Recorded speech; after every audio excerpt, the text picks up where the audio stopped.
स्वागत है आप सभी का नई वीडियो में। मेरा नाम पूजा है। शादी से पहले मैं बहुत गरीब परिवार में रहने वाली लड़की थी और बड़ी मुश्किल से हमारा गुजर बसर होता था। हर पेरेंट्स की तरह मेरे पेरेंट्स को भी मेरी शादी करने की बहुत जल्दी थी। मैं अपनी शादी के लिए बहुत ज़्यादा एक्साइटेड थी क्योंकि मेरी शादी नहीं हो पा रही थी। फिर एक जगह से मेरे लिए रिश्ता आया था। जहाँ से मेरा रिश्ता आया था वे लोग गांव में रहते थे। वह गांव हमारे एरिया से बहुत दूर था। मैं बहुत ज़्यादा खूबसूरत थी, लेकिन मेरे माता पिता मेरी शादी धूमधाम से करना चाहते थे, इसलिए मेरी शादी में देर कर रहे थे। अब गरीब लोगों के पास जितना होता है वो उसके अकॉर्डिंग ही चलते हैं, लेकिन मेरे माता पिता के शौक़ तो बहुत ही ऊंचे थे। मैं चाहती थी कि मेरी शादी मेरी उम्र ढलने से पहले ही हो जाए, लेकिन मेरे माता पिता चाहते थे कि हमारी बेटी की शादी जल्द से जल्द हो जाए, लेकिन तब हो जब हमारे पास बहुत सारा रुपया पैसा हो। रुपया पैसा तो पहले भी नहीं था, पैसों का बंदोबस्त तो कहीं से हो ही नहीं रहा था। फिर मेरे रिश्तेदारों ने मेरे माता पिता को बहुत समझाया और कहा कि पैसों के भरोसे रहोगे तो बेटी की उम्र निकल जाएगी। जो उसके भाग्य में होगा वो तो होना ही है, इसलिए पैसों की ज़्यादा फिक्र ना करो, लगे हाथों इसकी शादी कर दो। जब मेरे लिए गांव से रिश्ता आया तो मैं उस गांव में शादी नहीं करना चाहती थी, क्योंकि मैं खुद भी गांव में रहती थी और गांव के माहौल से मैं बहुत ज़्यादा बोर हो गई थी। मेरी चाहत थी कि मेरी शादी शहर में हो, शहर के किसी पढ़े लिखे लड़के से हो, लेकिन शायद मेरे भाग्य में गाँव ही लिखा हुआ था। मेरे घर वालों ने कहा कि बहुत अच्छे लोग हैं, उनकी अपनी बहुत सारी भैंसें हैं और दूध बेचने का बिजनेस है। बस इसी तरह से मेरी शादी हो गई। जब मैं अपने ससुराल आई तो मैंने देखा कि इस घर में सच में बहुत सारी भैंसें पल रही थी, जिनका ख्याल मेरे ससुर रखते थे। और हमारे घर में ही बैठक में एक दुकान बनी हुई थी, जिसमें भैंस का प्योर दूध, दही, पनीर और देसी घी भी मिलता था। मुझे पनीर बहुत पसंद था। मैं हमेशा पनीर की तरह तरह की डिशेस बना बना कर खाती थी। मुझे खाना बनाना बहुत अच्छा लगता था और हर तरह का मुझे खाना पकाना आता था। दूध से खीर भी मैं कई तरह की बना लिया करती थी।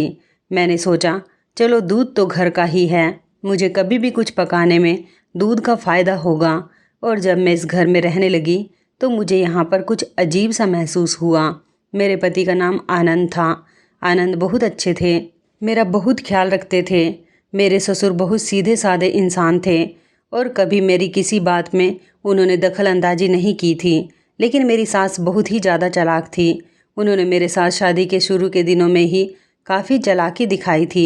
सबसे बड़ी चालाकी तो उन्होंने ये की थी कि शादी वाले दिन ही सुबह के टाइम पर वो मेरे कमरे में आ गई थी और मुझसे एक सवाल पूछ लिया।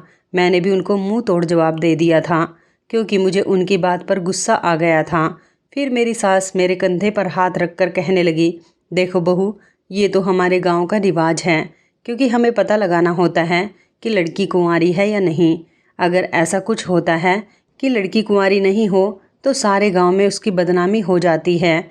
हमें अपने गांव के हर घर की दुल्हन से शादी के दूसरे दिन ये बात पूछनी होती है, क्योंकि ये हमारे गांव का रिवाज है और ये सारी बात गांव के सारे लोग आपस में डिस्कस करते हैं। और तुम कुंवारी हो तो मुझे इस बात की बड़ी खुशी हुई। तुम बहुत ज़्यादा खूबसूरत हो और खूबसूरत लड़कियों का दिमाग भटकने में ज़्यादा देर नहीं लगती। मैं हैरान रह गई थी कि मेरी सास ये कैसी बेवकूफ़ी भरी बातें कर रही थी जब मुझ पर वो इल्ज़ाम लगा रही थी। मुझे अपनी सास की ये बात बिल्कुल पसंद नहीं आई थी। मैंने उनकी शिकायत रात को ही अपने पति से कर दी। मेरे पति ने कहा, पागल, वो तुम पर इल्ज़ाम नहीं लगा रही थी, यहाँ पर तो ये रस्म है, इस गांव में ऐसा ही होता है। जबकि मुझे नहीं लगता था कि यहाँ ऐसी कोई रस्म होती होगी। ये लोग तो मुझे बेवकूफ़ बना रहे थे। फ़िलहाल मुझे इस बात की खुशी थी कि मैं कुंवारी हूँ। शाम को ही इस बात का सेलिब्रेशन किया गया था और मैं हैरान थी कि इस खुशी की वजह से सारे गांव में मिठाई बांटी गई थी। मेरे ससुर की सेहत बहुत अच्छी थी। शायद भैंसों का ध्यान रखने की वजह से वो काफ़ी मजबूत शरीर के लग रहे थे। मेरे ससुर सुबह सुबह ही अपना काम शुरू कर देते थे। अक्सर लोग उनकी दुकान से दूध और दूध से बनी हुई चीज़ें खरीदने के लिए आते थे। कई लोग तो दूध, दही, पनीर, मक्खन, इन सारी चीज़ों का ऑर्डर देकर चले जाते थे। मैंने सुना था कि घर का दूध प्योर दूध होता है। एक दिन एक आदमी मेरे ससुर को 5 किलो मक्खन बनाने का ऑर्डर देकर गया था और उसने कहा था कि वो कल को आकर 5 किलो मक्खन ले जाएगा। मेरी सास ने घर का बना हुआ 5 किलो मक्खन निकाल कर उस आदमी के लिए अलग से रख दिया था। मैंने अपनी सास से कहा कि मुझे इसमें से थोड़ा सा मक्खन अलग से निकाल कर दे दो। इतना सारा मक्खन है, इस आदमी को पता नहीं चलेगा। अगर हम थोड़ा सा भी निकाल लेंगे तो मुझे मक्खन खाने में डालना है। मेरी सास ने कहा, नहीं, ये तो ऑर्डर वाला मक्खन है, अच्छा नहीं लगता, हमें ऑर्डर मिला है, ऐसे हम कस्टमर के सामान में से नहीं निकाल सकते। मैंने कहा कि थोड़ा सा मक्खन निकालने में क्या हो जाएगा। मेरे हाथ में प्याली थी जो कि बहुत ही छोटी थी और मैं प्याली में ही 2-3 चम्मच मक्खन अपनी सास से मांग रही थी। उस प्याली के अंदर 250 ग्राम मक्खन भी नहीं आना था। मैंने कहा कि हम उस आदमी को बता देंगे कि हमने उसके मक्खन में से थोड़ा सा मक्खन निकाल लिया है। वो क्या कहेगा? 5 किलो मक्खन में से अगर 1-2 चम्मच मक्खन हम निकाल भी लेंगे तो उसे कोई प्रॉब्लम नहीं होगी और फिर हम चोरी चुपके तो ये काम नहीं कर रहे। हम उसे बता देंगे, अगर वो चाहे तो थोड़े बहुत पैसे कम कर सकता है। मेरी सास ने कहा कि हम कस्टमर के साथ इस तरह की मनमानी नहीं करते। मैं हैरान रह गई थी कि मेरी सास के कहने का क्या मतलब है कि हम इस तरह की मनमानी नहीं करते। मतलब सारे गलत काम तो यहाँ पर होते हैं। कोई बड़ों का आदर करना नहीं जानता था, सब लोग झूठ बोलते थे। और फिर भी जब मैंने कह दिया कि हम कस्टमर को बता देंगे, फिर भी मेरी सास ने मुझे मक्खन नहीं लेने दिया था। एक दिन मैं और मेरे पति कमरे में बैठे हुए थे, रात का टाइम हो रहा था, जब अचानक से ही चीखने चिल्लाने की आवाज़ आने लगी। मेरे पति मुझसे बात कर रहे थे। मैंने अपने पति से कहा कि 1 मिनट खामोश हो जाओ, ये आवाज़ें कहाँ से आ रही है। लेकिन मेरे पति ने मेरी बात पर ध्यान नहीं दिया। मुझे फिर से ये आवाज़ आई और पता नहीं कहाँ से आवाज़ आ रही थी। मैं समझ गई थी कि ये आवाज़ हमारे घर में से ही आ रही है और ये किसी औरत के चीखने की आवाज़ है। तो मेरे पति कहने लगे कि किसी भी औरत की आवाज़ नहीं है, घर के सारे लोग इस टाइम पर सो रहे हैं, ये तुम्हारा वहम है और इस घर में माँ के अलावा कोई औरत भी नहीं है। परेशान मत हो, ऐसा कुछ भी नहीं है, तुम्हारे दिमाग पर तो न जाने क्या कुछ सवार रहता है। मैंने कहा कि मुझे तो अभी तक आवाज़ आ रही है। मेरा पति आवाज़ सुनकर भी अनसुना कर रहा था और हर रोज़ रात को मुझे इसी तरह से चीखने की आवाज़ें आती थी। मैं रोज़ अपने पति को बताती कि आज मुझे फिर से आवाज़ आ रही है, तो वो मुझसे इनकार कर देते थे कि मुझे किसी तरह की कोई आवाज़ नहीं आ रही, तुम्हारा वहम है। ये बात कहकर वो बात को ख़त्म कर दिया करते थे। कुछ दिनों के बाद मेरे पति ने टीवी पर एक हॉरर मूवी लगाई। रात को हम कमरे का दरवाज़ा बंद करने के बाद हॉरर मूवी देखते थे। उस मूवी के अंदर कुछ ऐसा था कि रात होते ही हीरो अजीब सा हैवान बन जाता था। वो अपनी पत्नी पर बहुत ज़्यादा जुल्म करता था। मैं और मेरे पति इस फिल्म को बड़ी गौर से देख रहे थे। फिर मेरे पति ने मेरी तरफ गौर से देखा, क्योंकि मैं बहुत ज़्यादा डर रही थी। तो उन्होंने कहा कि तुम्हें डर क्यों लग रहा है? मैंने कहा कि हाँ, मुझे बहुत डर लग रहा है। ये देखो क्या हो गया, हीरो अपनी पत्नी के साथ कितना हैवान बनकर उस पर जुर्म कर रहा है। जबकि मूवी के स्टार्टिंग में तो दिखाया गया था कि हीरो अपनी पत्नी से बहुत प्यार करता है और रात होते ही इसके अंदर ना जाने किसकी आत्मा आ जाती है। मेरा पति कहने लगा कि ऐसा कुछ अगर तुम्हारे साथ हुआ तो तुम क्या करोगी? मैंने कहा कि आपका मतलब क्या है, ऐसा कैसे हो सकता है? मैंने हंसकर कहा, क्या आप भी इस तरह से हैवान बन जाओगे? उन्होंने कहा कि इस तरह से तो नहीं, लेकिन हो सकता है कि किसी दिन मुझे बहुत ज़्यादा गुस्सा आ जाए और मैं इसी तरह तुम्हारे पीछे तुम्हें नुकसान पहुंचाने की कोशिश करूं। तो मैंने कहा कि इस तरह के हालात मैं कभी आने ही नहीं दूंगी। आपको भला मुझ पर गुस्सा क्यों आएगा? मैं कभी आपको गुस्सा नहीं होने दूंगी। मेरा पति सीरियस था और मैं इस बात को मजाक में टाल गई थी। मैंने कहा कि अगर आप कभी इस तरह से हैवान बन भी गए तो फिर जाहिर सी बात है, मुझे तो यहाँ से भागना ही पड़ेगा। एक दिन मैंने अपनी सास से कहा कि घर में थोड़ा सा दूध पड़ा हुआ है, मुझे चाय बनानी है। मेरी बात सुनकर मेरी सास चौंक पड़ी थी। कहने लगी कि ये कौन सा टाइम है चाय बनाने का? मैंने कहा शाम का टाइम है और नॉर्मल सी बात है, शाम के टाइम पर किसी किसी का चाय पीने का मन करता है। मैं तो अपने मायके में चाय पिया करती थी और सुबह को दूध पीती थी।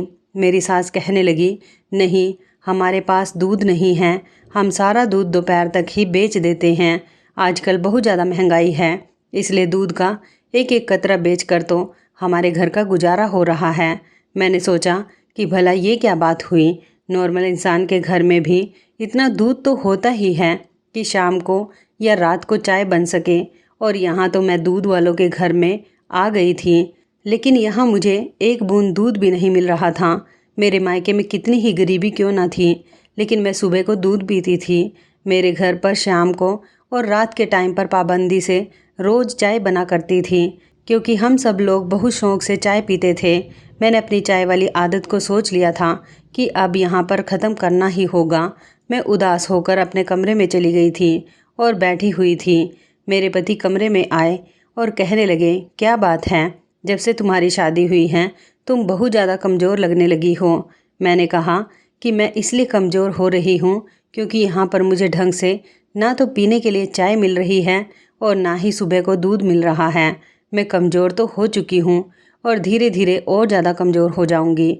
मेरे पति कहने लगे, क्यों, ऐसा क्या हुआ, ऐसा क्यों कह रही हो। मैंने कहा, मैं अपने घर में रोज़ाना सुबह को पेट भर कर दूध पिया करती थी और यहाँ पर मुझे पीने के लिए एक बूंद दूध भी नहीं मिल रहा, तो क्या फ़ायदा हुआ मुझे आप लोगों के घर में शादी करके। जिस चीज़ का घर में कारोबार होता है उस चीज़ को बाहर से नहीं खरीदा जाता। लेकिन अब आप एक काम करो, मुझे बाहर से आधा गिलास दूध ला दो, जिससे मैं अपने लिए और आपके लिए चाय बना लूँ, क्योंकि मेरे सर में बहुत दर्द हो रहा है, मुझे चाय की तलब लग रही है। ये सुनकर मेरे पति का मूड अजीब सा हो गया था। उन्होंने कहा कि नहीं, अगर माँ को पता चल गया तो वो गुस्सा करेंगी, क्योंकि हमारे घर पर सिर्फ सुबह में ही चाय बनती है। बाहर से अगर दूध लेकर आऊँगा तो पैसे खर्च हो जाएंगे। मैंने कहा कि दूध के लिए मुझसे पैसे ले लो, क्या परेशानी है आपको। मेरे पति ने कहा कि नहीं, ऐसी कोई बात नहीं, लेकिन बस फिर भी माँ गुस्सा करती हैं, उनको पता चल जाएगा। मैंने कहा, मैं उनको कुछ पता चलने नहीं दूंगी। उन्होंने कहा कि तुम किचन में जाकर चाय बनाओगी तो माँ तुम्हें देख लेंगी। मैंने कहा कि जिस टाइम वो बिजी होंगी उस टाइम चाय बना लूँगी, उनका ध्यान मुझ पर नहीं होगा और उन्हें पता भी नहीं चलेगा। मेरे पति ने कहा कि जो काम पॉसिबल नहीं है उसे करना ज़रूरी नहीं, इसलिए तुम ऐसा कोई काम भी मत करो जिससे घर में किसी तरह का लड़ाई झगड़ा पैदा हो। मैं तो परेशान हो गई। मेरी तो चाय पीने की आदत थी, अगर मैं चाय नहीं पीती थी तो मुझे नींद नहीं आती थी, और जब तक मैं सुबह को गिलास भर के दूध नहीं पीती थी मेरा पेट नहीं भरता था। लेकिन यहाँ तो मुझे सुबह सिर्फ एक कप ही चाय मिल रही थी, न शाम को चाय और न रात को। कोई मेहमान आता तो ये लोग उसे शरबत बनाकर पिला दिया करते थे। सर्दियों के मौसम में भी इन लोगों ने मेहमानों को शरबत बनाकर पिलाया था, जबकि सर्दियों में तो लोग कॉफ़ी या चाय ही पीते हैं, शरबत तो कोई भी नहीं पीता। मेरे सर में तो बहुत दर्द हो रहा था। इधर मैं दिन ब दिन कमज़ोर होती चली जा रही थी, क्योंकि इस घर में ना तो पनीर था और ना ही देसी घी जैसी कोई चीज़ मौजूद थी। जिस तरह का इनका कारोबार था ऐसी कोई भी चीज़ घर के मेंबर को नहीं दी जाती थी। मैं अपने मायके में रहती थी तो मक्खन बड़े शौक़ से खाती थी। मक्खन महंगा होने के बावजूद भी मेरे पिता मेरी पसंद के मुताबिक ज़रूर लेकर आते थे, क्योंकि मुझे खाने में मक्खन बहुत पसंद था। देसी घी के पराठे और दूध से बनी हुई खीर, ये सब मैं बड़े शौक़ से खाती थी, तभी तो मैं इतनी ज़्यादा खूबसूरत और सेहतमंद थी। मेरे पति ने कहा कि ज़रूरी नहीं है कि दूध से बनी हुई चीज़ें खाकर ही तुम्हारी सेहत बनेगी। अगर तुम चाहो तो फल फ्रूट या फिर खाना भी पेट भर के खा सकती हो। जब तुम माँ बनोगी तब भी तुम्हें फ्रूट्स की बहुत ज़रूरत पड़ेगी, दूध से बनी हुई चीज़ों की नहीं। इसलिए अभी से ही इन चीज़ों को छोड़कर फ्रूट और फ्रूट से बने हुए जूस की आदत डाल लो। इसलिए चाय पीने की आदत को ख़त्म करो और घर के कामों पर ध्यान दो। मेरे पास कोई रास्ता नहीं था, इसलिए मैं खामोश हो गई थी, और जैसा इस घर में मुझे खाने को मिलता था वही खामोशी से खा लिया करती थी। जब मैं अपने मायके गई तो मैंने अपनी माँ से कहा कि मुझे बड़ा वाला मग भर के चाय बना दो, मेरे सर में बहुत ज़्यादा दर्द हो रहा है। मेरी बात सुनकर माँ भी हैरान रह गई। कहने लगी कि ससुराल में तुम्हें चाय नहीं मिलती क्या, जो यहाँ पर बड़ा वाला मग भर के चाय मांग रही हो, और तुम इतनी ज़्यादा कमज़ोर क्यों हो रही हो? क्या तुम्हें वहाँ पर ढंग से खाना नहीं मिलता? तुम दूध वालों के घर गई हो क्या तुम्हें वहाँ पर दूध पीने के लिए नहीं मिलता? अब मैं अपनी माँ को क्या जवाब देती। मैंने अपने भाई को पैसे दिए और उससे कहा कि मुझे 1 किलो मक्खन, आधा किलो देसी घी और आधा किलो दूध लाकर दे दो कि मैं इन सब चीज़ों को बड़ी सेफ्टी के साथ अपने कमरे के फ्रिज में रख दूंगी। अपनी सास से ये बात छुपाऊंगी क्योंकि मेरा तो मक्खन और देसी घी खाए बिना गुजारा नहीं होता था। मैं खूबसूरत होने के साथ साथ अंदर से बहुत ज़्यादा ताकतवर थी क्योंकि मेरे पिता ने शुरू से ही मुझे ऐसी चीज़ें खिलाई थी। मैं उनकी इकलौती और लाडली बेटी थी, इसलिए वो मेरी मर्जी के मुताबिक मुझे हर चीज़ ला कर देते थे और मेरे खान पान में उन्होंने कभी किसी तरह की कोई कमी नहीं छोड़ी थी। तो ससुराल जाकर मैं अपनी सेहत पर ध्यान देना क्यों बंद कर दूं? ससुराल में इतना ज़्यादा काम होता है, अगर मेरे अंदर कमजोरी आ गई तो मैं आगे चलकर बच्चे कैसे पैदा करूंगी? फिर मेरे अंदर ताकत कहाँ से आएगी? तभी अगले दिन कुछ ऐसा हुआ कि मैं हैरान रह गई। मेरी सास की तबीयत बहुत ज़्यादा ख़राब हो गई और सुबह सुबह के टाइम ही शोर की आवाज़ आई। जब मैं उठी तो सास को अपनी बाइक पर बिठाकर मेरे पति उनको अस्पताल लेकर जा रहे थे। मैं हैरान रह गई थी कि मेरी सास को क्या हो गया कि अचानक उनकी इतनी ज़्यादा हालत ख़राब हो गई। मैं दरवाजे पर गई तो मेरे पति ने मुझसे कहा कि तुम पिताजी के साथ अस्पताल आ जाना, मैं माँ को लेकर अस्पताल जा रहा हूँ। मैं हैरान रह गई थी कि मेरी सास को अस्पताल लेकर जाया जा रहा है और मेरे ससुर अभी तक सो रहे थे। अब मुझे भी अस्पताल जाना था क्योंकि मुझे भी अपनी सास की बहुत फिक्र सता रही थी, लेकिन मेरे ससुर थे कि उठ ही नहीं रहे थे। मैं उनके कमरे में गई और उन्हें कई बार जगाने की कोशिश की, लेकिन वो तो उठने का नाम ही नहीं ले रहे थे। इसके बाद जब वो सोकर उठे तो मैंने उन्हें बताया कि माँ जी के साथ ये सब कुछ क्या हो गया। मैं अपनी सास के लिए बहुत परेशान हो रही थी। उन्होंने मुझसे कहा कि अच्छा चलो ठीक है, पहले तुम मेरे लिए नाश्ता बना दो, उसके बाद हम अस्पताल चलेंगे। मैंने सोचा कि मेरे ससुर किस तरह के इंसान हैं, उनकी पत्नी कितनी गंभीर हालत में अस्पताल गई है और इन्हें तो अपनी पत्नी की कोई फिक्र ही नहीं। उधर मेरी सास की जान पर बनाई थी और इधर मेरे ससुर को नाश्ता करने की पड़ी है। मैंने नाश्ता बनाया और मेरे ससुर चाय को दोबारा गर्म करवा कर पीते रहे और मोबाइल देखते रहे। कुछ देर तक टीवी पर न्यूज़ देखते रहे। इन्हीं कामों में मेरे ससुर ने लगभग 2 घंटे खराब कर दिए थे और फिर मेरी सास और मेरे पति घर वापस आ गए थे। मेरी सास को कोई ज़्यादा गहरी चोट नहीं लगी थी, उनके सर पर चोट लगी थी और वो शायद बेहोश हो गई थी। उन्होंने कहा कि मेरा सर दरवाजे से लग गया था और उनकी गर्दन पर भी अजीब तरह के निशान थे। सर के निशान पर तो पट्टी बंधी हुई थी, लेकिन उनकी गर्दन के निशान मुझे साफ नज़र आ रहे थे। अगर इंसान का सिर किसी चीज़ से टकरा जाता है तो ये बात समझ आती है, लेकिन गर्दन तो कभी किसी चीज़ से टकरा नहीं सकती क्योंकि गर्दन को तो सर बचा लेता है। गर्दन पर तो तब चोट लगती है जब डायरेक्ट गर्दन पर वार किया जाता है। जब मेरी सास घर में आई तो वो कुछ घबराई हुई सी लग रही थी। मैं कमरे में आई तो मैंने अपने पति से कहा कि क्या हुआ था माँ जी को, उनको इतनी ज़्यादा चोट कैसे लग गई। मेरे पति ने कहा कि कोई बात नहीं, ऐसा तो पहले भी काफ़ी बार हो चुका है। वो कहने लगे कि माँ बहुत ज़्यादा लापरवाह है। मैंने सोचा कि मेरी सास लापरवाह कैसे हो सकती है, उन्हें घर की तो हर चीज़ का हिसाब रहता है कि कौन सी चीज़ कितनी है और कितनी ख़त्म हो चुकी है। भला जो औरत अपने घर की छोटी से छोटी चीज़ पर ध्यान रखती हो वो लापरवाह कैसे हो सकती हैं। ये दिन गुजर गया और अगले दिन मैंने देखा कि मैं जो अपने मायके से मक्खन, देसी घी और दूध लेकर आई थी वो मैंने अच्छी तरह से फ्रिज में रख दिया था। वो सारा सामान फ्रिज में अब मौजूद नहीं था। फ्रिज में दूध भी गिरा पड़ा था। न जाने किसने दूध की थैली को फ्रिज में ही गिरा दिया था। लेकिन ये सब कुछ कौन कर सकता था, क्योंकि मेरे सास ससुर को तो इस बारे में कुछ पता ही नहीं था और पति भी फ्रिज को ज़्यादा नहीं खोलते थे। मैंने सुना मेरी सास मेरे पति से कह रही थी कि बेटा हमें ये काम ख़त्म कर देना चाहिए। मैं अब सावधानी करके और इन भैंसों का ख्याल रख रख के परेशान हो गई हूँ। तुम्हें अपने पिताजी के बारे में तो पता है ना, मैं कब तक भला ये सब कुछ करूँगी। मुझे आग से डर लगता है और हम घर के अंदर ही आग जलाकर बैठे हुए हैं। इन भैंसों को कहीं जाकर बेच दो। मैं हैरान हो गई थी कि मेरी सास ने भैंसों को आग के साथ कंपेयर क्यों किया था।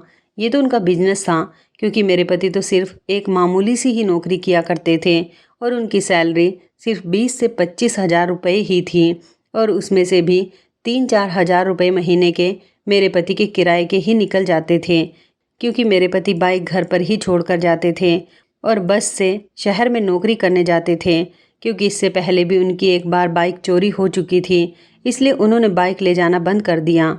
मेरे पति ने अपनी माँ से यही कहा कि अगर ये सब हो गया तो हमारा तो बहुत नुकसान हो जाएगा और हमारा गुजारा कैसे होगा।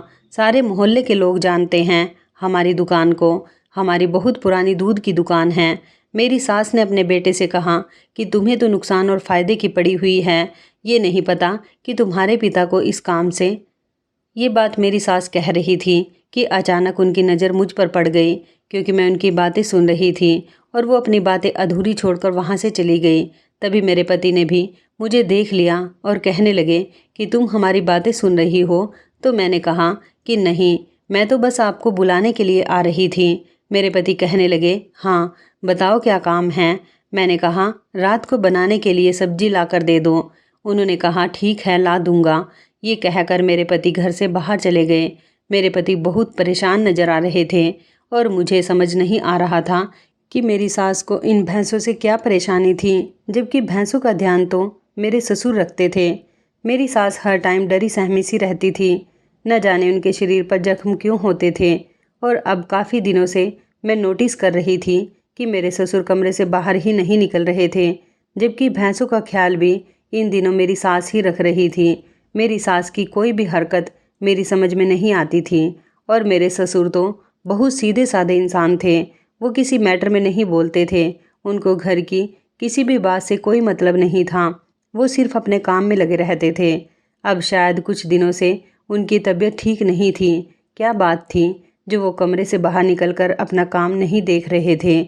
मेरे ससुर को घर और दुनिया की कोई फिक्र नहीं थी और फिर भी मेरी सास कहती थी कि इस घर में जितनी भी मुसीबत आ रही है वो सब की सब तुम्हारे ससुर की वजह से आ रही हैं। मैं समझ नहीं पाती थी कि वो आखिर ऐसा क्यों कहती हैं। एक दिन मैं छत पर कपड़े फैलाने के लिए चली गई, तभी मुझे बराबर वाली छत पर खड़ी हुई एक पड़ोसन मिली, जिसने मुझे पहचान लिया और मेरी सास का नाम लेकर कहने लगी, तुम तो उनकी बहू हो ना, तुम्हारी ज़िंदगी कैसी गुजर रही है। मैंने कहा, मेरी ज़िंदगी अच्छी गुजर रही है, इस बात से आपका क्या मतलब है। अब ऐसा तो नहीं कि हर शादीशुदा लड़की की ज़िंदगी ही ख़राब हो, कुछ लड़कियों की ज़िंदगी शादी के बाद संवर भी जाती है। ये औरत हमारे पड़ोस में रहती थी। उसने कहा कि मैं तुम्हारी पड़ोसन हूँ, तुम्हारी सास मेरी सहेली है। मैंने कहा, आप मेरी सास की सहेली हो तो फिर हमारे घर पर क्यों नहीं आती। मैंने आपको अपनी शादी में देखा था, पड़ोसी होने के नाते आपका हक बनता है कि आपको घर पर भी आना चाहिए। वो कहने लगी, नहीं नहीं, हम तुम्हारे घर पर नहीं आ सकते। मैंने कहा, क्यों, आप हमारे घर पर क्यों नहीं आ सकती। उसने कहा, शादी तो तुम्हारी हॉल से हुई थी ना, इसलिए हम तुम्हारी शादी में आ गए थे, लेकिन हम तुम्हारे घर पर नहीं आ सकते। तुम्हारे घर पर इस मोहल्ले की कोई भी औरत नहीं आ सकती, बल्कि तुमने नोटिस किया होगा कि तुम्हारे घर पर कोई रिश्तेदार भी नहीं आता। मैंने कहा, ये क्या बात हुई भला, हमारे घर में ऐसी भी क्या बात है। उसने कहा, तुम घर में रहती हो, तुम्हें घर में रहते हुए कोई अजीब बात पता नहीं चली। मैंने कहा कि हाँ, कुछ छोटी छोटी बातें हैं जो मुझे बहुत अजीब लगती हैं। ये परिवार बहुत ही अजीब है, इस फैमिली का कोई सीक्रेट है जो ये लोग छुपा रहे हैं। तो उस औरत ने कहा कि अब मैं तुम्हें छत से क्या बताऊं, तुम्हारे घर का एक बहुत बड़ा राज है जो कि मोहल्ले के सारे लोग ही जानते हैं। मैं तुम्हें यहाँ पर शॉर्टकट में बता देती हूँ कि तुम अपने ससुर से बहुत दूर रहना। तुम्हारे ससुर के साथ कोई प्रॉब्लम है, ऐसा लगता है जैसे उस पर किसी आत्मा का साया है। लेकिन एक बात याद रखना कि इन सब की वजह तुम्हारी सास ही है। मैंने कहा कि आप मुझे कंफ्यूज क्यों कर रही हो, मुझे आपकी कोई भी बात समझ नहीं आ रही। उन्होंने कहा कि मुझे माफ़ कर दो बहू, तुम अपने काम से काम रखो, मैं तुम्हें यहाँ से कुछ नहीं बता सकती। भला खुले आसमान के नीचे मैं भूत प्रेत की बातें नहीं करना चाहती। मैं अगर तुम्हें कुछ बताऊंगी भी तो शायद तुम यकीन भी नहीं करोगी। तुम्हें अगर इस बात का पता लगाना है तो तुम एक काम करना, तुम अपने ससुर की दुकान से थोड़ा सा दूध ले लेना और उसे किसी ऐसी जगह पर रख देना जहाँ पर उस दूध को सब लोग देख सकें। इसके बाद तुम्हें खुद ही पता चल जाएगा कि आखिर तुम्हारे घर में क्या प्रॉब्लम है। मैं हैरान रह गई और मैंने कहा कि भला दूध से क्या मतलब है। मैंने उनको कहा कि आप छत से नीचे उतरकर हमारे घर आ जाए और मेरे कमरे में बैठकर आप मुझे सारी बात डिटेल के साथ बता देना। पर उस औरत ने कहा कि मैं तुम्हारे घर में नहीं आ सकती और अपने घर में किसी को ये मत बताना कि तुमने मुझसे बातचीत की है, नहीं तो तुम्हारे लिए मुश्किल पैदा हो जाएगी। मैंने कहा कि मैं किसी को नहीं बताऊंगी। जब मैं छत से नीचे उतर आई तो मेरी सास भैंसों का दूध निकाल रही थी और वो मुझे देखते ही कहने लगी कि छत पर कपड़े फैलाने में इतनी देर क्यों लगा दी? भला इतने भी कपड़े नहीं थे जो तुमने इतनी ज़्यादा देर लगा दी। मैंने कहा माँ जी, वो मैं छत पर कुछ देर ठंडी हवा खाने के लिए बैठ गई थी। मेरी सास कहने लगी, अच्छा ठीक है, अब जल्दी जल्दी खाना बना लो, फिर मुझे चूल्हा चाहिए क्योंकि मुझे देसी घी का ऑर्डर मिला है और मुझे देसी घी निकालना है, बहुत सारा घी निकालना है, इसलिए ज़्यादा टाइम लग जाएगा। मैंने कहा ये तो अच्छी बात है, मेरी सास घी निकालने में बिजी हो जाएंगी तो मैं अपने ससुर की दुकान से जाकर थोड़ा सा दूध निकाल कर ले आऊँगी।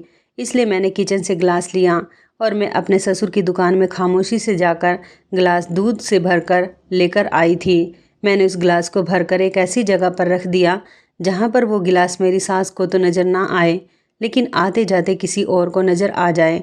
और उस औरत की बातों के बारे में सोचकर मैं हैरान रहने लगी थी कि वो ऐसी बातें क्यों कर रही थी। रात हुई तो मेरे पति ने कहा कि आज वो घर नहीं आएगा क्योंकि जहाँ पर वह नौकरी करता है वहीं पर उसके दोस्त की शादी है और वो रात को लेट होने की वजह से उसके घर पर ही रुक जाएगा। उन्होंने कहा कि वो सुबह को आ जाएंगे, शायद सुबह के 6 या 7 बज जाएं। मैं अपने कमरे में सुकून से सो रही थी जब मेरे कानों ने शोर की आवाज़ सुनी। पहले कोई ज़ोर से चिल्लाया और उसके बाद वो आवाज़ आनी बंद हो गई। मैं जैसे ही आवाज़ को फॉलो करते हुए अपनी सास के कमरे की तरफ बढ़ी क्योंकि आवाज़ मेरी सास के कमरे के अंदर से ही आ रही थी। मैं आगे बढ़ती गई और मैंने कान लगाकर सुना तो महसूस हुआ कि मेरी सास बुरी तरह से रो रही थी और किसी से रिक्वेस्ट करके अपनी ज़िंदगी की भीख मांग रही थी। मैं भी डर गई थी कि भला ये सब कुछ क्या हो रहा है। मैंने चारों तरफ पलट कर देखा और दरवाजे पर देखा कि कहीं कोई चोर तो नहीं आ गया, लेकिन हम घर के मेन दरवाजे को ताला लगाकर सोते थे और ताला अभी भी लगा हुआ था। मेरी सास ने दरवाजे की चाबी मुझे दे दी थी और कहा था कि तुम ताला खोल देना क्योंकि तुम्हारा पति सुबह 7 बजे तक आ जाएगा। यहाँ पर क्या हो रहा था मुझे कुछ भी समझ नहीं आ रहा था क्योंकि उस कमरे के अंदर तो सिर्फ मेरी सास और ससुर ही मौजूद थे। फिर से थोड़ी देर के बाद अजीब तरह की आवाज़ें आनी शुरू हो गई। मेरी सास ने मदद के लिए चिल्लाना शुरू कर दिया। जाहिर सी बात है अपनी सास की मदद मुझे ही करनी थी क्योंकि इस घर में मेरे अलावा उनकी मदद करने के लिए और कोई मौजूद भी तो नहीं था, जबकि मैं खुद भी बहुत ज़्यादा डरी हुई थी। मैंने जल्दी से किचन से जाकर चाकू निकाल लिया और एक झटके से जाकर जैसे ही दरवाज़ा खोला तो ये देखकर मैं हैरान रह गई कि मेरे ससुर किसी हैवान की तरह हाँफ रहे थे और उनकी शक्ल ऐसी बनी हुई थी जैसे वो मेरी सास को तो क्या मुझे भी जान से मार देंगे। जब उन्होंने मेरी तरफ देखा तो इस तरह से घूर कर देखा जैसे वो मुझे मारने वाले हैं। मेरी सास ने कहा कि निकल जाओ यहाँ से, जल्दी से भाग जाओ।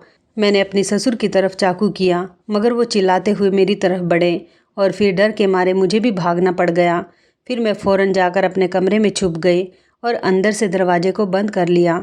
मुझे आज वो बात याद आ गई जो मुझे मेरे पति ने कही थी जब हम लोग मूवी देख रहे थे, जब हीरो के अंदर किसी की आत्मा आ गई थी और वो अपनी पत्नी पर अत्याचार कर रहा था और मेरे ससुर की हालत भी कुछ ऐसी ही हो रही थी। वो इस तरह से रिएक्ट कर रहे थे जैसे उनके अंदर भी किसी की आत्मा हो। मैंने जल्दी से पुलिस को कॉल कर दी। पुलिस स्टेशन हमारे घर के करीब ही था। जल्दी ही पुलिस हमारे घर पर आ गई थी और मेरे ससुर को पकड़कर ले गई। जैसे ही उन लोगों ने मेरे ससुर को अरेस्ट किया, मेरे ससुर बेहोश हो गए। उसके बाद हमसे बयान लिया गया। मेरा पति भी घर आ गया और उन्होंने कहा कि तुम्हें पुलिस को नहीं बुलाना चाहिए था क्योंकि ऐसा पहले कई बार हो चुका है। अब ऐसा करने से हम लोगों की जान को खतरा हो सकता है। मैंने कहा क्या मतलब है आपका, मुझे पूरी बात बताओ। फिर मेरी सास और मेरे पति ने मुझे एक ऐसी बात बताई जिसे सुनकर मैं हैरान रह गई। उन्होंने कहा कि हम इसी गांव के दूसरे मकान में रहते थे, फिर किसी प्रॉब्लम की वजह से हमें उस मकान को खाली करना पड़ा और हम लोगों ने इस मकान को ख़रीद लिया। हम लोग इस मकान में रहने लगे। सुना था कि इस मकान को कोई भी ख़रीदने के लिए तैयार नहीं था क्योंकि इस मकान में पहले ही किसी दूध वाले आदमी की आत्मा का वास है। उस बेचारे की किस तरह से हत्या हुई थी ये तो कोई नहीं जानता, लेकिन उसकी आत्मा आज भी यहाँ पर भटक रही है। मेरे पिताजी जिस दिन इस मकान को देखने के लिए आए थे तो उन्होंने ही इस घर का दरवाज़ा खोला था। उस आत्मा ने मेरे पिताजी के अंदर प्रवेश कर लिया। उसके बाद मेरे पिताजी ने दूध बेचने का काम शुरू कर दिया और धीरे धीरे उस दूध बेचने वाले आदमी की ही तरह बन गए। मेरे पिताजी पूरी तरह से उस आत्मा के वश में हैं और वही आत्मा रोज़ पिछले 20 साल से मेरे पिता को रात के टाइम पर हैवान बना देती हैं। सुना था कि उस आदमी को उसकी पत्नी ने रात के टाइम पर मार दिया था। जब से उस आदमी की आत्मा मेरे पिता के अंदर आई है तभी से वो आत्मा मेरी माँ पर अपना बदला निकालती हैं। हर रात मेरे पिताजी माँ को दरिंदों की तरह मारते हैं और मेरी माँ सब्र करती है क्योंकि आत्मा किसी और की है, लेकिन शरीर तो मेरे पिता का ही है और हम अपने पिता के शरीर को कोई नुकसान नहीं पहुंचाना चाहते क्योंकि मेरे पिता बहुत अच्छे इंसान हैं। उन्होंने हमेशा औरत की इज्जत की है, लेकिन जिस इंसान की आत्मा मेरे पिता के अंदर है, जब से उसकी मौत हुई है तब से ही उसने अपनी पत्नी की इज्जत करना छोड़ दिया क्योंकि किसी वजह से उसकी पत्नी ने उसे बहुत दर्दनाक मौत दी थी और मेरे पिताजी पूरी तरह से उस दूध वाले आदमी की तरह बन गए। ये बात सबको पता है कि मेरे पिताजी भूत हैं, इसलिए हमारे घर पर कोई नहीं आता, जबकि दूध सब खरीदते हैं क्योंकि हमारे घर का शुद्ध दूध होता है। जिसकी आत्मा है वो इंसान बहुत ईमानदार है और बहुत ईमानदारी और मेहनत के साथ अपना काम करता है। पहले तो मुझे अपने पति की बातें सुनकर विश्वास नहीं हो रहा था। बड़ी मुश्किल से मैंने खुद को होश में लाने की कोशिश की थी। मेरे पति ने बताया कि यही वजह है कि हम अपने घर के बने हुए दूध की किसी भी चीज़ को खुद इस्तेमाल नहीं करते क्योंकि इस आत्मा के लिए कस्टमर ही सब कुछ है और अपनी दुकान का सारा सामान कस्टमर को ही बेचती हैं। हमारे घर में अगर सुबह को चाय बनती भी है तो चाय के लिए दूध मार्केट से आता है, वो भी मैं चोरी चुपके लेकर आता हूँ क्योंकि इस आत्मा को नहीं पसंद कि इस घर का कोई भी मेंबर दूध से बनी हुई कोई भी चीज़ खाए या पिए। अगर तुम ऐसा कर लेती तो शायद ये आत्मा तुम्हारे अंदर आ जाती, इसलिए मैं तुम्हें दूध की बनी हुई चीज़ें खाने से मना कर रहा था। अब सारी सच्चाई खुलकर मेरे सामने आ गई थी और मेरे होश उड़ चुके थे। मेरे ससुर पुलिस के पास थे और बेहोश थे। मैंने कहा, लेकिन इसका तोड़ भी तो है, हम इस आत्मा को मुक्ति भी तो दिला सकते हैं। मेरे पति कहने लगे, भला इस आत्मा को मुक्ति किस तरह से मिल सकती है। मैंने अपने पति को एक बहुत बड़े पंडित जी के बारे में बताया क्योंकि ऐसा ही कुछ सालों पहले मेरे किसी दूर के रिश्तेदार हैं उनकी बेटी के साथ भी हो गया था। उन पंडित जी ने उस लड़की का इलाज करके उसको ठीक कर दिया था और इसी तरह से उस आत्मा को मुक्ति मिल गई थी। मैंने अपने पापा को कॉल करके उनका नंबर ले लिया और अपने ससुर को भी छुड़वा लिया। हमने पुलिस से कह दिया था कि हम अपना केस वापस ले लेते हैं और मेरे पति ने अपने पिता को कमरे में बंद कर दिया क्योंकि हमें अब पंडित जी के घर आने का इंतज़ार था। और अब वो पंडित जी हमारे घर पर आ गए। उन्होंने हमारे घर हवन किया और आत्मा की शांति के लिए मेरी सास और मेरे पति ने प्रार्थना की। इसी तरह से वो आत्मा मेरे ससुर के शरीर को छोड़कर चली गई और पंडित जी के हवन की ताकत से उस आत्मा का वास भी हमारे घर से ख़त्म हो गया। फिर मेरे ससुर बिल्कुल ठीक हो गए और उन्होंने मेरी सास पर हाथ उठाना भी बंद कर दिया, लेकिन अभी भी वो अपना दूध वाला काम ही करते हैं। कभी कभी तो मुझे अपने ससुर से डर लगता है। सोचती हूँ कि कहीं वो पहले वाले ही ना बन जाए। पहले तो दिन में मेरे ससुर खुश रहते थे, रात में ही उनके अंदर वो आत्मा अपना काम करना शुरू करती थी। जब बंद कमरे के अंदर मेरे सास ससुर अकेले होते थे, फिर धीरे धीरे मेरा ससुराल बिल्कुल ठीक हो गया क्योंकि अब वो हैवान नहीं रहा। अब उनसे दूध बेचने वाला काम आत्मा नहीं करवाती बल्कि वो खुद ही करते हैं। मेरे पति और सास ने मेरा बहुत शुक्रिया किया क्योंकि जो पंडित जी हमारे घर आए थे वो बहुत जाने माने पंडित जी थे। इसी तरह से अब हम सब लोग एक साथ मिलकर बहुत अच्छी ज़िंदगी गुजार रहे हैं और एक दूसरे के साथ बहुत खुश हैं। मेरे दिल को भी सुकून मिल गया क्योंकि मेरे सास ससुर के बीच अब जो प्रॉब्लम थी वो ख़त्म हो गई। भगवान उस इंसान की आत्मा को शांति दे जिसे इस घर में 20 साल पहले बेदर्दी से मार दिया गया था। तो इस कहानी के बारे में आपकी क्या राय है, कमेंट करके ज़रूर बताइएगा। दोस्तों, आपको हमारी ये कहानी कैसी लगी आप हमें कमेंट बॉक्स में ज़रूर बताएं। यदि आपके पास भी ऐसी कोई प्यारी सी कहानी है या फिर ऐसी कोई कहानी जिससे कुछ शिक्षा मिले तो आप हमारे साथ उसको ज़रूर शेयर करें। दोस्तों, यदि आपको हमारी ये वीडियो अच्छी लगे तो आप हमारी इस वीडियो को लाइक शेयर ज़रूर करें और ऐसी ही दिल को छू लेने वाली प्रेरणादायक कहानियाँ सुनने के लिए हमारे चैनल को भी सब्सक्राइब करें। यदि आप हमें फेसबुक पर देख रहे हैं तो आप हमारे फेसबुक पेज को लाइक और फॉलो ज़रूर करें। तो दोस्तों, फिर मिलते हैं ऐसी ही ज़बरदस्त कहानी या टिप्स के साथ नई वीडियो में। तब तक के लिए धन्यवाद। आप सभी अपना ख्याल रखना। आपका दिन शुभ व मंगलमय हो।